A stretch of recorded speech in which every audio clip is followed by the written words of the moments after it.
May I come in, sir? Yes, please do. Good evening, sir. Good evening. Good evening. sir. Please take your seat. Thank you, sir. आप आनंद हैं? जी आनंद हिंदी में बात करना पसंद करेंगे? Comfortable है? जी सर। हिंदी यही आपने माध्यम चुना भी है। जी सर।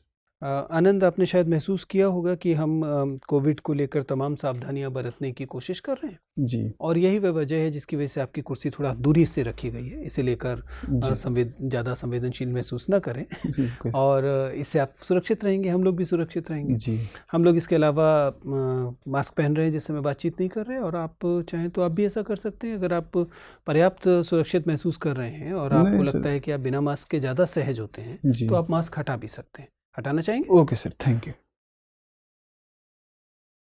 आप कंफर्टेबल महसूस कर रहे हैं, जी और आपको खुद तो किसी किस्म के कोई लक्षण नहीं है?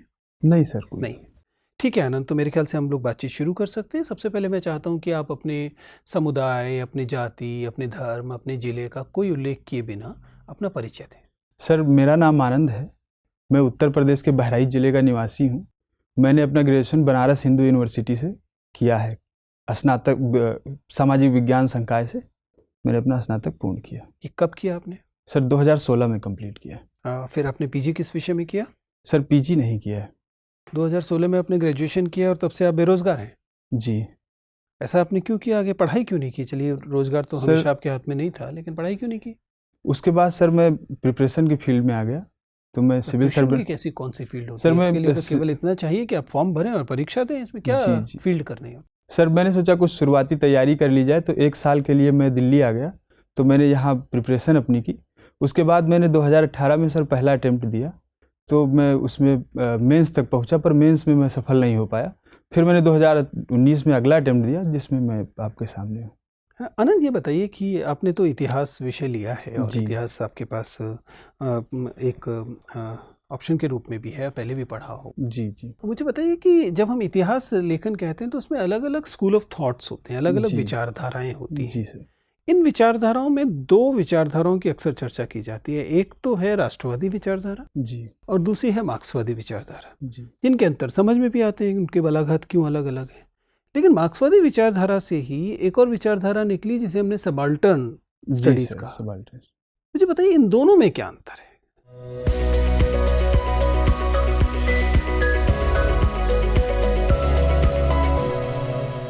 सर मार्क्सवादी जो विचारधारा है, वो मूलतः मानती है कि कोई भी बदलाव जो होता है वो आर्थिक ढांचे में बदलाव से पूर्ण होता है। आर्थिक ढांचे में बदलाव से ही सामाजिक ढांचे में बदलाव, राजनीतिक ढांचे में बदलाव आता है।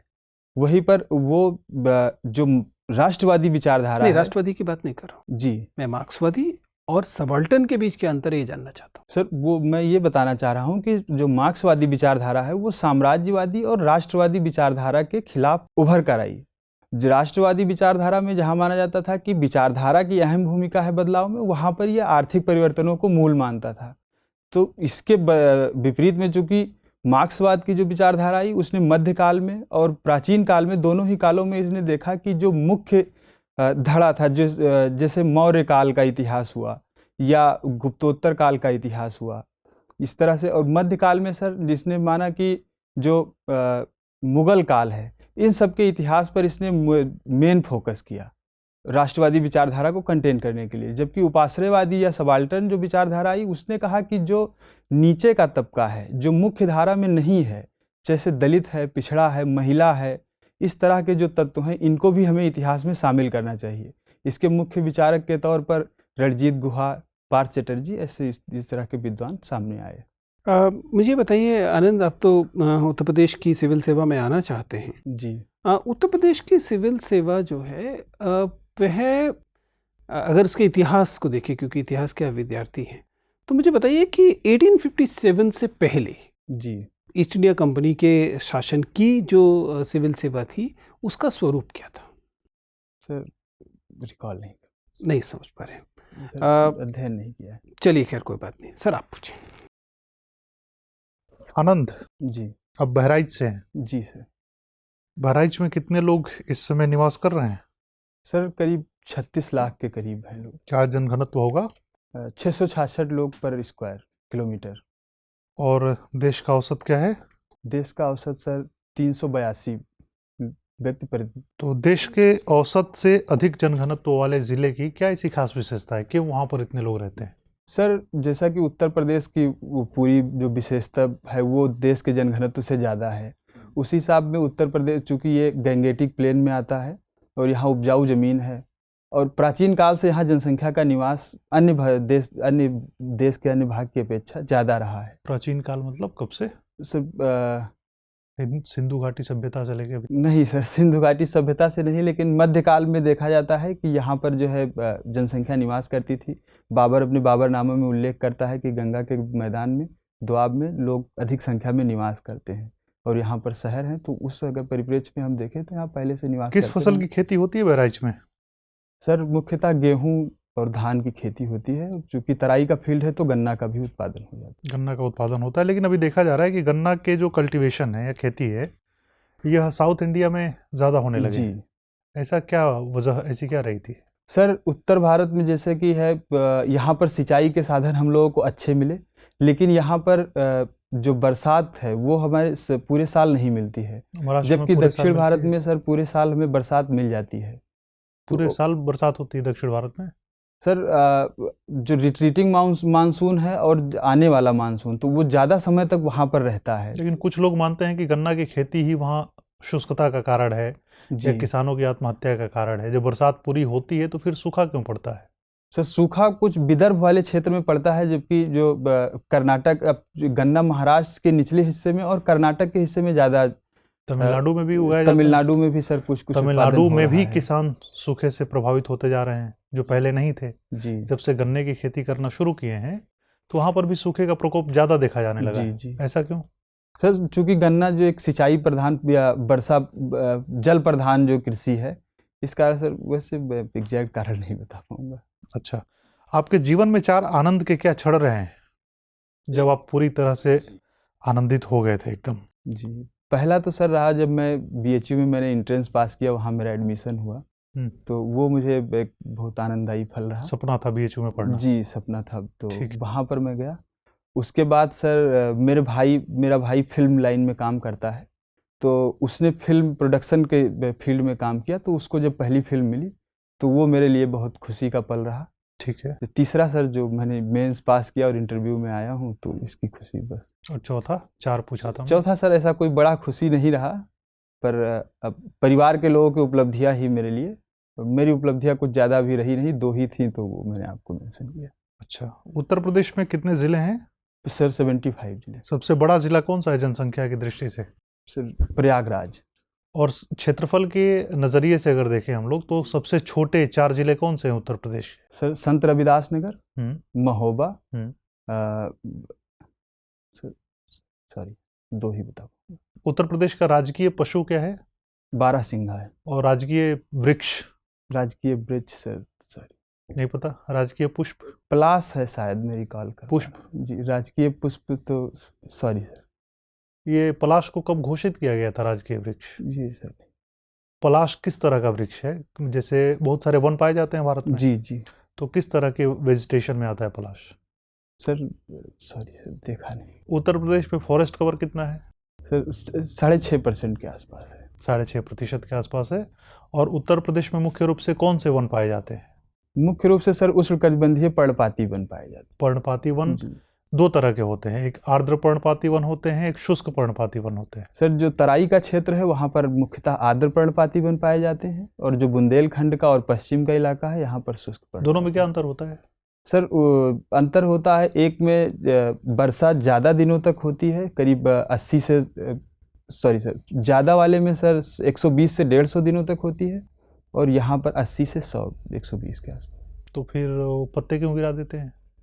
सर पत्ते, चूँकि एक शुष्क पर्णपाती में जल की उपलब्धता कम होती है, इसलिए वो अपने जल को, मॉइस्चर को कंटेन करने के लिए पत्तों को गिरा देते हैं। अच्छा, उत्तर प्रदेश में बुंदेलखंड का जो रीजन है ये जल संकट से प्रभावित रीजन माना जाता रहा है, और वास्तव में है भी। जी, तो यहाँ पर अगर आपको अपॉर्चुनिटी मिले एक ऐसी कोई प्लानिंग तैयार करने की, स्कीम तैयार करने की, जी, तो पूरे देश भर से कौन कौन से ऐसी परंपरागत जल संरक्षण की विधियां हैं जिसको बुंदेलखंड के रीजन में अप्लाई किया जा सकता है? जी एक तो सर बावली की जो पद्धति है उसको हम लागू कर सकते हैं बुंदेलखंड में।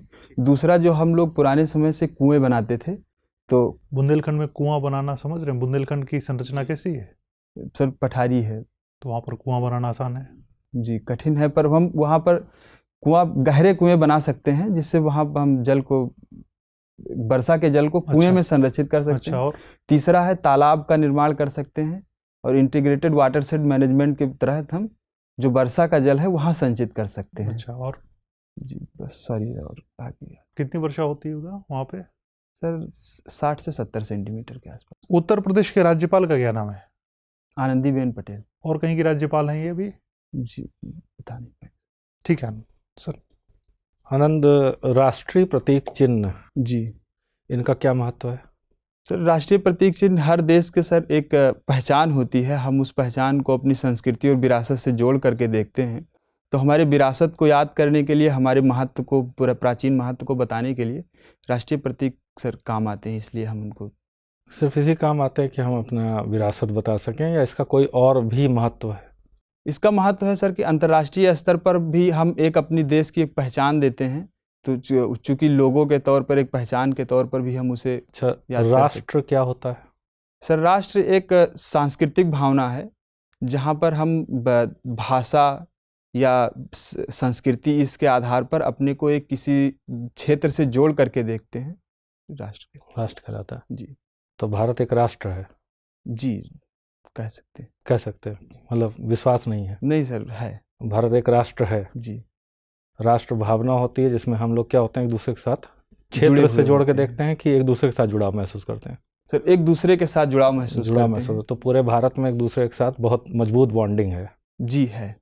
आपको लगता है जातिवाद, क्षेत्रवाद यहाँ कुछ नहीं है? कुछ कुछ समस्याएं सर हैं, लेकिन हम लोग एक देश के तौर पर जुड़ाव महसूस करते हैं। हमारी ये अपनी क्षेत्रीय भावनाएं हो सकती हैं विकास के लिए, पिछड़ेपन के लिए, या कुछ जातीय भावनाएं हो सकती हैं, लेकिन एक देश के तौर पर हम भारतवासी मानते हैं। जातीय संघर्ष हो रहे हैं, सांप्रदायिक संघर्ष हो रहे हैं जी, हिंदू मुसलमान संघर्ष चल रहा है, इनको बाहर करो, हम यहाँ रहेंगे, इनको बाहर करो, उनको नहीं रहने देंगे। जी इसके बाद हम कहें कि हम राष्ट्र हैं?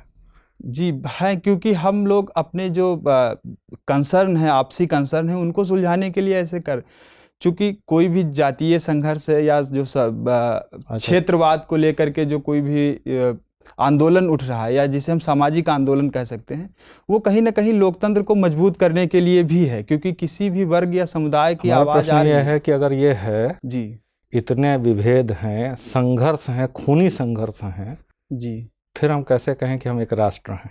सर चूंकि हम भारत से अलग होने की बात नहीं कर रहे हैं, हम भारत के अंदर ही अपनी स्वतंत्रता या अपनी मांगों को लेकर के।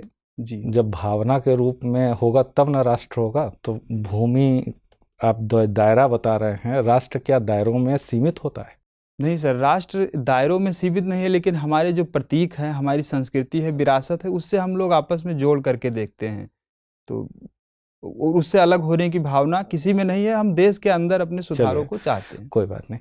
अच्छा ये बताइए कि हमारा एक संशोधन हुआ था नागरिकता को लेकर, जी, ठीक ना, अभी कुछ दिन पहले सीए आपने सुना, उस पर बड़ा संघर्ष हुआ था। जी, नागरिकता संशोधन अधिनियम से भारत के अंदर तो प्रॉब्लम आई जी, लेकिन हमारे कुछ देशों के साथ संबंधों में तनाव भी आया। जी। तो किन देशों के साथ संबंधों में तनाव आया है?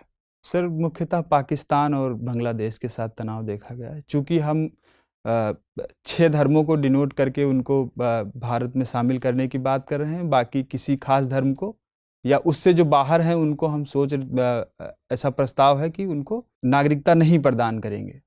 तो इससे कुछ समुदायों को लग रहा है या कुछ देशों को लग रहा है कि किसी खास धर्म या के साथ भारत भेदभाव कर रहा है। बांग्लादेश के अलावा किसी और देश के साथ तनाव हुआ हो? पाकिस्तान छोड़ दीजिए, पाकिस्तान के साथ तो हम हमेशा तनाव में थे। जी सर। बांग्लादेश के साथ तो हमारे संबंध ठीक थे, तनाव हो गया। और किसी देश के साथ? सर श्रीलंका का है प्रॉब्लम। तो श्रीलंका का नाम है सीए में? सर नहीं। तो फिर क्यों तनाव होगा? सर वहाँ जो सिंघला और तमिल का विवाद है, मैं तो पूछ रहा हूँ सीए के कारण किन देशों के साथ तनाव है? सीए के साथ सर मुख्यतः उसमें 3 देश शामिल हैं जिसमें तनाव पाकिस्तान और बांग्लादेश के साथ। अफगानिस्तान को इस बात से कोई फर्क नहीं पड़ता कि उसका नाम शामिल किया गया? सर अभी तक कोई ऐसा प्रस्ताव या कूटनीतिक लिहाज से नहीं देखा गया है, पर अच्छा, बांग्लादेश के साथ और किन मुद्दों पर तनाव है? सर एनआरसी को लेकर के विवाद है, जल सीमा विवाद है जिसको 100वें संविधान संशोधन से सुलझाने का प्रयास भी किया गया है, और नदी जल विवाद जो तीस्ता नदी का विवाद है वो भी उसमें अच्छा, विवादों में नदी शामिल जल है। को लेकर क्यों विवाद हो रहा है कि हमारे और बांग्लादेश के बीच में? सर चूंकि तीस्ता नदी भारत और बांग्लादेश दोनों देशों में साझा करती है, जी जी। तो उसके जल के प्रयोग को लेकर के कि कितनी मात्रा कौन सा देश प्रयोग करेगा, इसको लेकर के सर विवाद है। तो इसमें समस्या क्या है? समस्या सर उस मात्रा के निर्धारण में है, और चूंकि भारत उस जल को ऊपर ही भारत ऊपर पड़ता है, इसलिए बांग्लादेश को लगता है कि भारत ज़्यादा जल। भारत को उदार हो जाना चाहिए, उदार होकर थोड़ा ज़्यादा जल दे देना चाहिए। सर हमें अपने लोगों के भी हित का ध्यान रखना है। भारत कृषि प्रधान देश है, तो अब नदियों पर हमारा कृषि का मुद्दा टिका हुआ है, यातायात परिवहन भी उस पर है। तो फिर और पड़ोस स्ट्रेटेजिक प्रथम नीति महत्व का भी- क्या होगा? जी पड़ोस प्रथम नीति का क्या होगा? सर कुछ हम तो- उदार जी कुछ उदार भारत को होना जरूर चाहिए, लेकिन हमें अपने हितों को ध्यान में रखते हुए उस काम को करना चाहिए। अच्छा चलिए, आपको अगर निर्णय करना हो जी कि पानी ज़्यादा देना चाहिए, तो आप क्या निर्णय लेंगे? देंगे या नहीं देंगे? आपको भारत का प्रतिनिधि बना के भेजा गया है और आपसे कहा अंतिम निर्णय ले लो, साइन करके चले आना। जी सर सर्वप्रथम मैं अपने देश के हित को संरक्षित करने की कोशिश करूंगा। जहां मेरे लोगों का हित संरक्षित हो जाता होगा, उसके बाद में फैसला करूंगा। चलिए। जी ओके, आनंद, जी आपने तो मेंशन किया कि आपको क्रिकेट खेलना देखना पसंद है। जी भारत की 3 प्रमुख महिला मीडियम पेसर्स के नाम बताइए। सर मिताली राज ऑलराउंडर थी। मीडियम पेसर है वो? सर आपने मीडियम उनको बॉलिंग करते देखा? ऑलराउंडर हैं, फेंकती हैं बॉलिंग सर, ठीक देखा है। जी। और झूलन गोस्वामी है, ठीक है। और एक यादव है, मैं बस याद नाम नहीं याद सॉरी। मुझे बताइए कि अभी हाल में जो प्रीमियर लीग हुआ जी वो भारत से बाहर आयोजित करना पड़ा, जी और अब हम देख रहे हैं कि एक नई टेस्ट सीरीज भारत में होने को तैयार है। जी आपको लगता है कि ये आईपीएल को बाहर करना कुछ जल्दबाजी थी? हम चाहते तो देश में भी थोड़े समय के बाद आयोजित कर सकते थे। जी सर चूंकि आईपीएल का एक समय निर्धारित होता है, हम सोचते हैं कि एक साल में उसको एक बार आयोजित होना होता है। अगर हम और लेट करते तो उसका एक साल का जो कार्यक्रम था वो कोलैप्स हो सकता था। हमें दूसरे साल का जो प्रोग्राम है उसके साथ उसको समझौता करना पड़ता। चूंकि एक राजस्व का भी मामला है बीसीसीआई के लिए, तो उसने सोचा कि अगर हम इसको करवा लेते हैं तो अर्निंग हो जाएगी, और खिलाड़ियों के भी अर्निंग का इसमें मुद्दा शामिल था। अभी जो नेक्स्ट टेस्ट सीरीज हो रही है उसके लिए बायो बबल जी। का ही इस्तेमाल किया जा रहा है, जी और इसी पद्धति से, इसी सुरक्षा पद्धति का इस्तेमाल ऑस्ट्रेलियन ओपन के लिए ऑस्ट्रेलिया में हुआ, जिस पर बहुत सारे खिलाड़ियों ने बहुत नाखुशी जाहिर की है। जी क्या दिक्कत है? खिलाड़ियों को क्या क्या परेशानियां बायो बबल की वजह से हो सकती हैं? बायो बबल के इस वजह से जो फैमिली वाले क्रिकेटर हैं, उनकी फैमिली या उनके साथ अगर आए तो वो उतने समय तक रहें, उसको वो उल्लंघन नहीं कर सकती हैं। दूसरा, खिलाड़ी अगर किसी देश में जाते हैं तो वो एक पर्यटक के तौर पे भी जाते हैं, वो कहीं घूमना चाहते हैं या कुछ शॉपिंग करना चाहते हैं, तो वो उस चीज़ का उल्लंघन नहीं कर सकते हैं। हाल में देखा गया कि विराट कोहली और 1-2 क्रिकेटर और उन्होंने उसका उल्लंघन किया, जिसकी काफ़ी आलोचना हुई। तो ये लोगों के स्वास्थ्य के साथ भी खिलवाड़ हो सकता है। ठीक है आनंद, आपसे बात करके हम लोगों को बहुत अच्छा लगा। आपका इंटरव्यू समाप्त होता है, आप जा सकते हैं। Thank you sir, thank you.